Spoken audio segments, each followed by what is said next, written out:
Good news, everyone! It's Jake Ciely. And there's a surprise in your cereal box. I'm great! Everybody else sucks! Let's get dangerous! Yes, sir, random kid I just met. It's time to check the list. Oh, wait, you're serious? Let me laugh even harder. You know what? You just made the list! Hooray! People are paying attention to me. It's all in football. Sure, we talk about it all the time. Really? No, burn.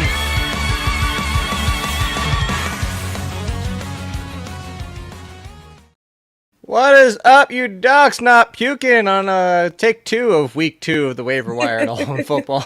If you, I think a lot of people wish they had that for their week 1 matchups, like a take 2. What? You know what I'm saying? Like, take 2? Can we just redo that? That is true. There's a lot of people that actually said I should have puked on air, like just on video. Might have gone viral. I don't know. Maybe it was viral.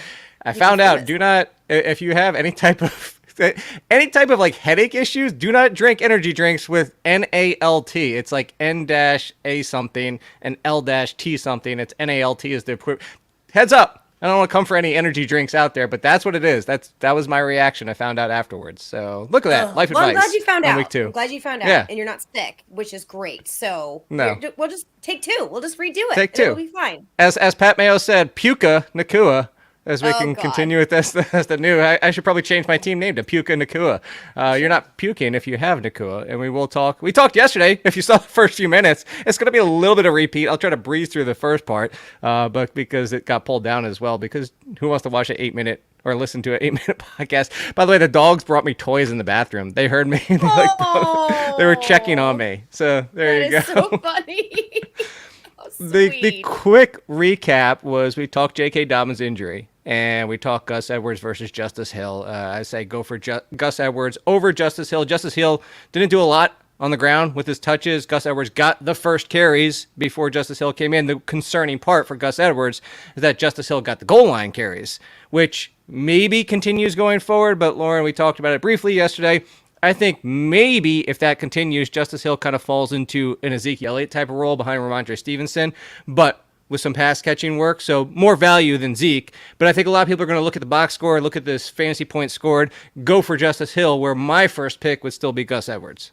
Yeah, I think it's a little early to be throwing that much FAAB out, which is another question that we had briefly talked about regarding Puka Nacua, so I'll just throw it in here on this argument, to just have a split backfield and unclear situations.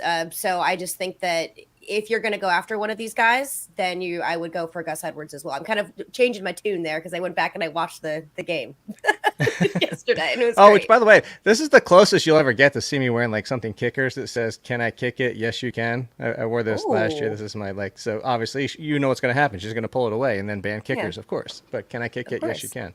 So there you go. I didn't rap for anybody, fortunately. So to continue with this, for bids, I talk about it in the waiver column. I don't give FAAB percentages because there's so many moving parts. It's the most dynamic thing. What's your team need? What's your depth? What's your league's aggressive bidding style? How much have you already spent? So that's why I don't do it. Just know that I will say, when we just talked about it, people are probably going to go for Justice Hill more. So you could probably even get Gus Edwards cheaper. But again, you know your league. And if you need running backs, you're going to have to go heavier anyway. Speaking of which, Puka Nacua did terrific in week 1. Would be my top waiver wide receiver pickup ahead of Nico Collins and Zay Jones. We're going to talk about them as well. That's one that, here's one, like, knowing your league's aggressiveness, this comes into play. But Lauren, even if you do, you're probably, after that week 1, we talked about it when we did preseason kind of waivers.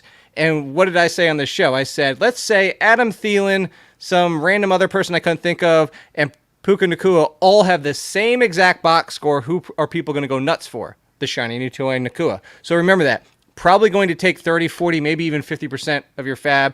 But if you have the number 1 waiver priority, you would blow it on Nacua, right? I think I would. But this is only in priority waivers. I would not do it in FAAB. I wouldn't do it.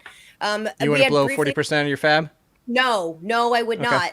Cooper Kupp is coming back, everybody. I don't know if he's going to be limited. It doesn't matter. Matthew Stafford only has eyes for Cooper Kupp. And also Tyler Higbee. Let's not forget about that. He spread the ball around to like everyone. I'm pretty sure Higbee kind of got left out week 1. It was insane, and like every single, because it was awesome for me to have the show delayed till today because I really got to like dive into these games, and I loved what Puka Nacua was able to do. I think he's going to be a short-term fix while Cooper Kupp is on IR, but as soon as he comes back, you're not guaranteed any of that production or volume or target share. He was passing it to everyone. It was constant except Cam Akers. That was the only thing that was really sad. So I don't necessarily believe that you should be blowing a bunch of your budget on someone who has a limited shelf life, from what I believe. I don't think that this is going to be the Puka Nacua show going forward. So I don't think it'll be the Puka Nacua show, but let me phrase it this way. If you believe, like I do, that even when Cooper Kupp comes back, Nacua can be a wide receiver 3.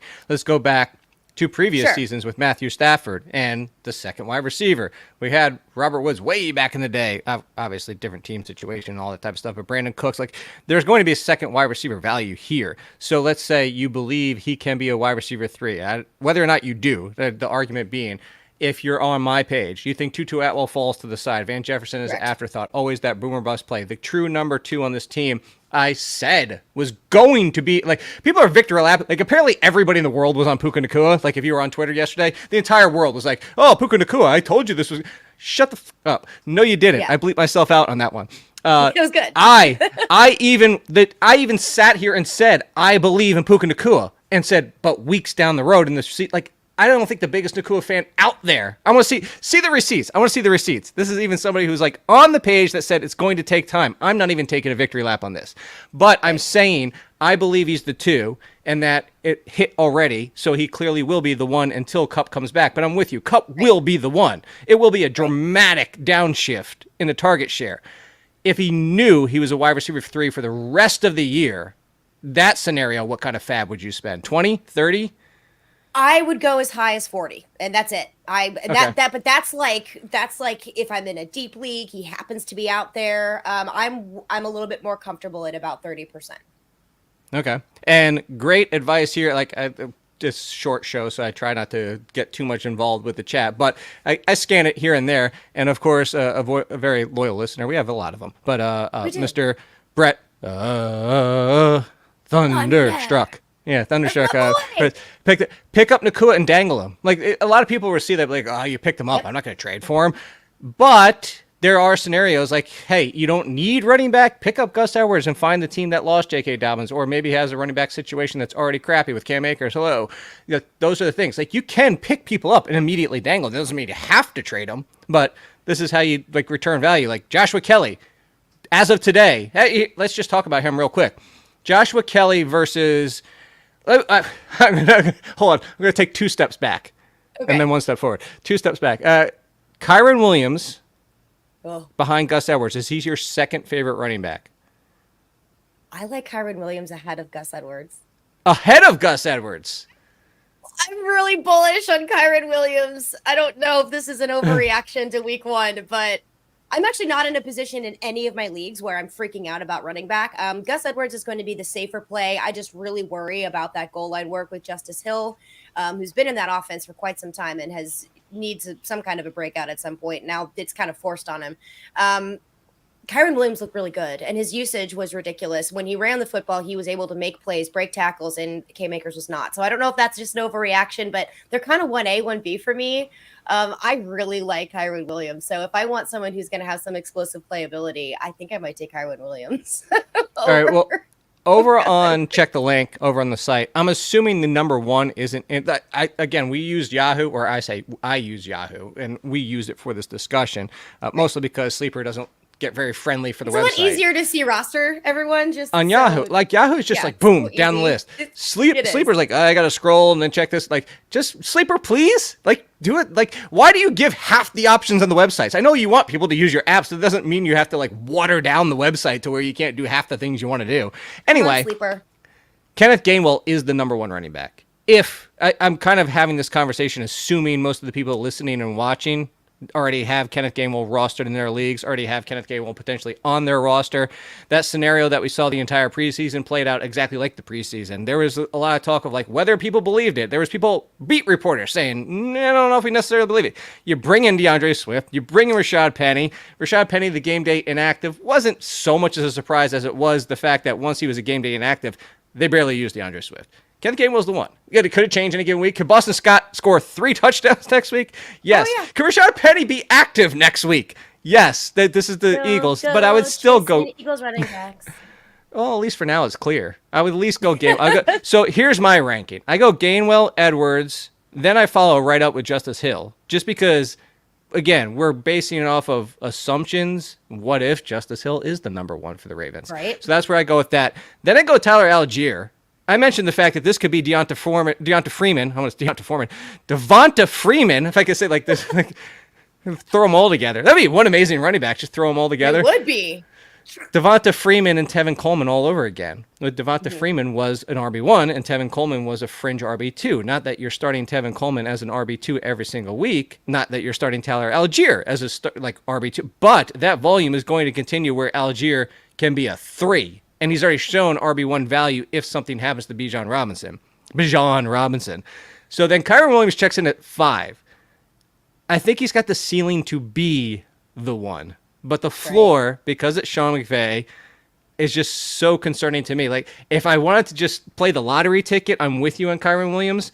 But the 4 names in front of him, at least I know that there's some floor. Like, the floor with Kyron Williams is lava. It's 0. Right. And so I do want to put that into a lens. The lens from where I am coming from me personally, as a fantasy football player, I think I would like to take the lottery ticket on Kyron Williams, but I don't have needs at running back. So that's why I wanted to preface what I said before. That's really good. That's a really good point. I'm not super needy at running back. So if I'm not needy at running back, I'm going to try to go for that lottery ticket in Kyron Williams and then be able to trade him away or maybe use him in a flex position whatever. But I think if you are in a running back needy position, I do agree with you. And I do like your rankings. I especially like how you put that Gus Edwards, Justice Hill kind of back to back that you want to do. I also don't hate the Tyler Algier one either. I think you're probably your safest play that is going to give you the most opportunity for volume is going to be Gus Edwards, whereas Justice Hill, lottery ticket option, maybe, ? We don't know. Kyron Williams, definitely lottery ticket. Let's not overreact to week 1. But again, I'm not running back needy, so I'm looking at what can give me the most upside in this situation. But if you are, I would go a little bit on the safer route here and choose Gus Edwards. Okay, so that's why I want to take 2 steps back to get Kyron Williams involved with all those other running backs because it's Perfect. all. Now, for me, there's kind of like if there was a tiers of waivers, similar to like tiers of rankings, we would have just broken a tier. Like there's like the Gainwell, Edwards, Hill, Algier, and Kyron Williams. Then a break because the next one up is Zach Moss. Like I said, Deion Jackson, go get him. There's a chance. Yep. Like, if Deion Jackson would have done what Kenneth Gainwell did as the lead, there's like, ooh, I might have an RB3 on my hands until whatever happens with Jonathan Taylor. If he even plays for the Colts, maybe Zach Moss sprinkles in. That's why you can immediately drop Deion Jackson. That's why we take these flyers. This is why also kind of buried in our talk with this whole conversation of need versus flyers. If you take a flyer on, let's even go further down the list. Let's like you take a flyer on Jaylen Warren. And next week, Najee Harris gets 80% of the work, looks great, offense rebounds, and Jaylen Warren gets 3 touches. And then next week, somebody else gets hurt, and there's another Gus Edwards. You can immediately drop them. These are like flyers. Yeah. Don't go too crazy on spending on those.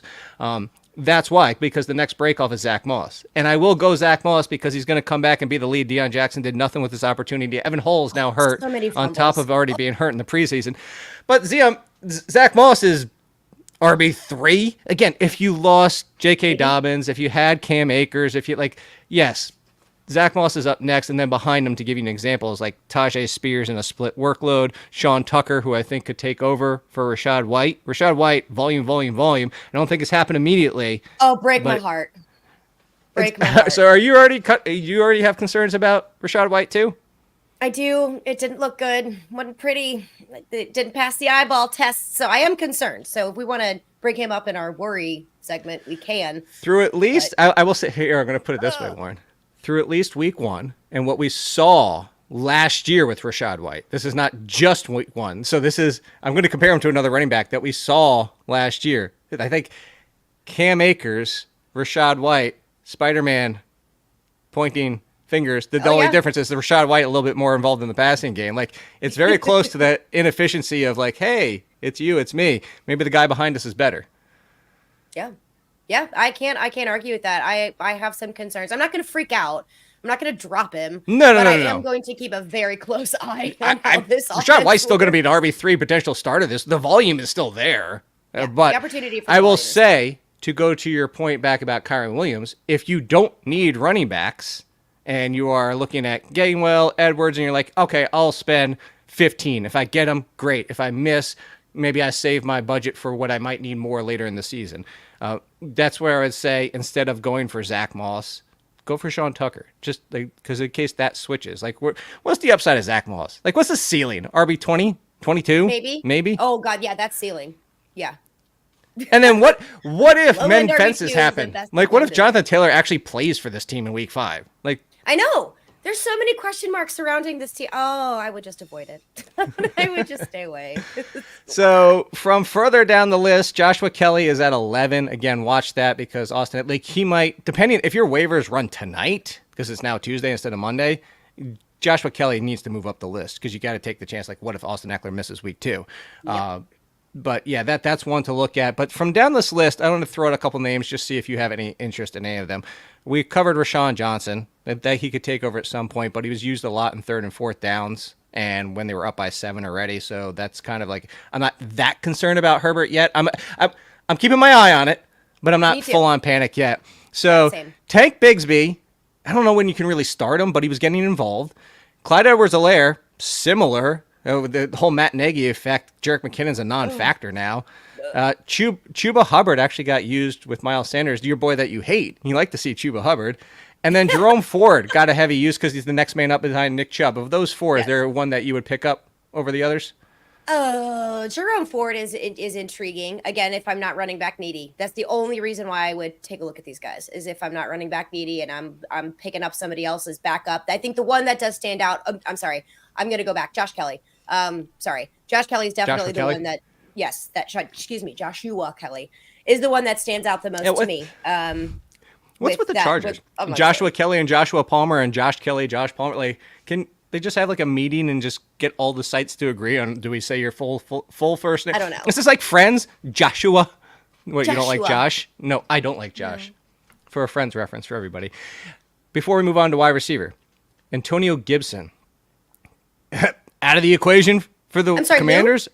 Exactly. I don't know. I didn't realize he was still on the team. My bad. Basically, Bieniemy was like, hey, we'll use him more in the passing game. And then guess what happened in week 1? Only the passing game. Like, barely any touches, any snaps in the run game. Antonio Gibson, I'm going to play a little game for you. How far down? We're going to do like the reverse. That do-do-do-do-do-do-do-do, like the cliff diver thing from the Price is Right. Going to go see how far, just yes or no, you drop Antonio Gibson 4. I'm assuming the top 5 all the way through Kyron Williams, you're dropping Antonio Gibson. Yeah. Okay. Yeah. Antonio Gibson for Zach Moss. Oh. Yeah. Antonio Gibson for Tajay Spears. No. Okay. So Antonio Gibson for That's Sean a break. Tucker? Yes. So you would flip those. I would. And- It breaks my heart. Breaks my heart. I don't like it. Antonio Gibson. Gibson The enemy. or Roshan Johnson? I just want to avoid dead air while I stare laser beams into your eyeballs because I hate this question. Pick one. I know I do. Okay, fine. I'm gonna stick with Gibson, and I'm gonna hope that Bieniemy figures this out because they just lost to the Lions, so they need to figure something out. There is one more. I would drop Gibson for every single person I've named so far, including the very next one, Tank Bigsby. I would. Oh yeah, I would drop him for Tank. Okay. So yeah, and potentially Joshua Kelly. Again, Joshua Kelly depends on when your waivers run. Yes. So we talked about Nacua. I think one that people might just be like, I know the name, whatever. But if healthy, because he got banged up in the game, Jacoby Myers. Like, again, Jimmy Garoppolo throws 1 yard at a time. if there was somebody that was going to benefit from that, is Jacoby Myers, who made Hunter Renfrow, speaking of being irrelevant. What is the thing? You're waving the finger in the air. By the way, I know it's cliffhangers. I was saying cliff divers because we're reversing it, Jiggles. Like, like he's actually we're going off the cliff to drop people. That's why but I appreciate the shout out. I like it. Anyway, continue. What was the finger up with the finger wag? Yeah, you kind of did the Mutombo. I did. Oh, I wasn't saying no, though. I was saying I have a question. Did Garoppolo and Jacoby Myers play together on the Patriots? Like, was he a starter when Myers was on the field as a wide receiver? Because I couldn't remember. The overlap. Did they overlap? I don't know if they played in literally games looks overlap. like This is like this is a good question. Go back and look up. Do they have games together? Did they have games together? Because what it looked like to me was did they practice together? Did they eat breakfast together? That'd be interesting. No, but they were on the Patriots, and I don't know if this combined into starting and playing multiple games together. Hold on. I need to sidebar real quick. I started typing Jimmy Garoppolo into Google. I got to Jimmy and the letter G, Jimmy G, and the first suggestion for my Google, Jimmy Garoppolo interception NFC Championship. Oh my gosh, that's sad. That's really sad. Oh, I think it's because that interception looked exactly like this. Like how many times have we seen the Jimmy Garoppolo interception that he threw? A billion? It's common. It's a common one. But when he was on the field, it looked like he only had eyes for Jacoby Myers. Like they had been. He threw to Devontae a lot. Aaron Rodgers, Randall Cobb, a kind of like love language situation, and Hunter Renfrow was like, "Where did you go, bro? Like what?" So to me, was there that chemistry that I have overlooked and I've missed prior to taking a look at Jacoby Myers on the Raiders? Not just the fact that he's shorter than 10 yards down the field, but it's also like he ignored everyone and was just going to Jacoby Myers constantly. So I was like, is there there has to be some history and chemistry between these two that I just completely overlooked. They dated the same people, maybe. I don't know. Oh, that's Next not chemistry. That's not chemistry. Next one up, Nico Collins. I was actually surprised Nico Collins wasn't over 60% rostered, even on Yahoo. Like, actually, he's even lower on some other sites. I guess people got tired of the Nico Collins hype for so many years. But Nico Collins, here's the flip argument for Nico Collins. Nico Collins, garbage time volume. Do you worry about that? Or it's the Houston Texans. As Pat Mayo said yesterday when I did his rankings show, it doesn't matter because the Houston Texans are going to have garbage time every single week. I agree. Yes, I think Nico Collins has proven to be a trustworthy target for our young, beautiful rookie quarterback. You know how much I love my rookies. That's a very intangible relationship to have. And by the way, thank you, Fox. They were not on the Pats at the same time. Appreciate it. So they just missed. JBG just loved Jacoby Myers. Kind of a similar situation here. I think Nico Collins is going to be the volume monster in that offense, and then they will be playing from behind. So garbage time, I'll eat it up in fantasy all day long. Okay. Zay Jones, Jaguars. Put some more respect on the name. Christian Kirk dropped to third, only running out there mainly on the slot, which we understand. Hey, he's better in the slot, but he was pretty damn good last year. And then something was brought up too, is that potential pass blocking, potential run blocking, that Zay Jones is actually a really good blocker. Yes. All that being said, sure, but Zay Jones significantly 8 more snaps, 8 more routes than Christian Kirk. Zay Jones over, ? Is this fair where I have him? Zay Jones, I would pick up before I picked up Romeo Doubs because Christian Watson's coming back, and I would pick him up over Tutu Atwell. Oh, yes, absolutely over Tutu Atwell. I would have to really think about it over Romeo Doubs. I think even though Christian Watson is coming back and he will be taking a lot of those deep shots, those big plays, I still think Romeo Doubs is going to be involved in short yardage plays too. So I hesitate on Romeo Doubs a little bit there. I don't know that what's going to happen with Christian Kirk and Zay Jones. All I really care about is Calvin Ridley in that offense. So, by the way, it's so weird. Hamstrings, like Romeo Doubs, hamstring comes out week 1, balls out. Like nothing's wrong with his hamstring. Like this has been a confusing injury week. Deontay Johnson hamstring. Now he's out 4 weeks, plural. So there was a wide receiver, and I remembered it during the show with Pat yesterday. There was a wide receiver that left with a hamstring and came back in and actually put up numbers and did fine. Like it's all over the map right now. Like I have no idea what's going on with these injuries. Being way overly cautious. Like it's preseason week 4, as everybody keeps saying. I think we really the past 2 seasons have been really telling that hey, maybe we don't need a preseason week 4, but teams maybe get your starters more involved. And I know that's a very small window to evaluate who's going to make the 53, but man, that extra time on the field. A little bit, like play him a little bit more through week 3. All right, let's talk. A few seconds left. Chiefs wide receivers. I asked Nate Taylor, who covers the Chiefs for The Athletic, and he said, be patient with Sky Moore. Be patient with Kadarius Toney. That was a week that plans were out the window. Travis Kelce wasn't out there. It'll be a completely different team in week 2. They still have plans for both. All that being said, the one thing that I made the joke about lost and the constant was that Marquez Valdes-Scantling has been the only constant as the only 1 and 2. He's still only a wide receiver 4 in my book. He would have been Alan Lazard if Aaron Rodgers didn't, go down in week 1. By the way, well, holy crap. You want to talk about bad beats? I don't remember which site it was, but a site gave out the free square for the betting, the free square of like Aaron Rodgers throws for a half of a yard.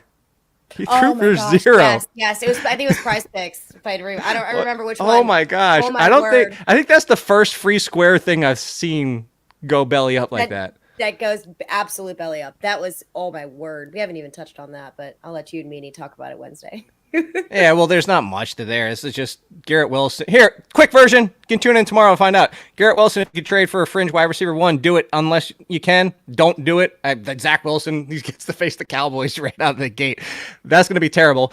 Alan Lazard falls down. He falls down to like a wide receiver 4 or 5 now. The appeal for Alan Lazard was the end zone options. But anyway, that being said, do you have a preference for the Chiefs? Rashee Rice could take this job.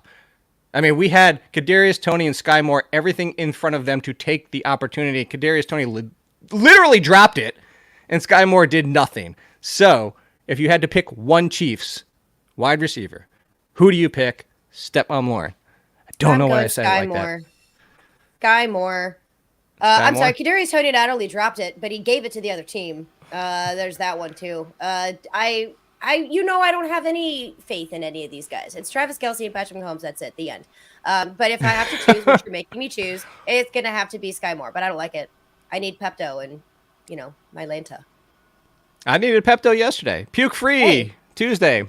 Round 2, week 2 waivers, all in football. Reminder, code ALLIN gets you 20% off. Reminder also, please go rate, review, subscribe, 4 stars, or 4 stars, 5 stars, please. 4 stars too. Just give us 4 or 5. Take one off for puking on a Monday. And not doing it on air. That's the biggest knock on you. Oh, real quick, we're over on time, but I forgot, we didn't even do waiver report, or worry report. We did do the worries.